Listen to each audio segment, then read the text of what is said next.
আজকে বানিয়ে নেব খারকোল পাতার চাটনি বা বাটা। তার জন্য দেখুন খারকোল পাতা নিয়েছি। দেখুন পাতাগুলো একদম তাজা তাজা, তো কেটে পরিষ্কার করে ধুয়ে নিব আমি।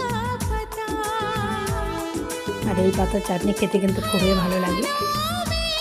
দেখুন এখানে পরিষ্কার করে ধুয়েও নিয়েছি। তো এখন সিদ্ধ করে নিব।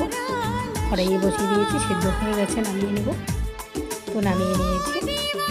এখন একটু আমি কালো জিরে ভেজে নেব। কালো জিরে ভেজে নেওয়া হয়ে গেছে, নামিয়ে নেব।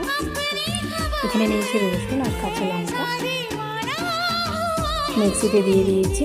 তো আপনারা শিলনোড়াও বেটে নিতে পারেন। আমি মিক্সিতে বেটে নিচ্ছি। দিয়ে দিলাম কাঁচা লঙ্কা, রসুন আর কালো জিরে। দেখুন টেস্টটা কত সুন্দর হয়েছে, সবুজ, কত ভালো লাগছে দেখতে। তো কড়াইয়ে দিয়ে দেবো একটু তেল। এখন বাটাগুলো দিয়ে দিচ্ছি, দিয়ে ভালো করে ভেজে নেব। দিয়ে দিচ্ছি লবণ আর দিয়ে দেবো অল্প একটু হলুদ গুঁড়ো। তো ভালো করে ভেজে নেব। আর এই বাটা হলেই কিন্তু ভাত খাওয়া হয়ে যায়, আর অন্য কোনো সবজি লাগবে না। তো একবার ট্রাই করে দেখবেন। দেখুন এইরকম শুকনো শুকনো করে ভেজে নিয়েছি। তো হয়ে গেছে, নামিয়ে নেব।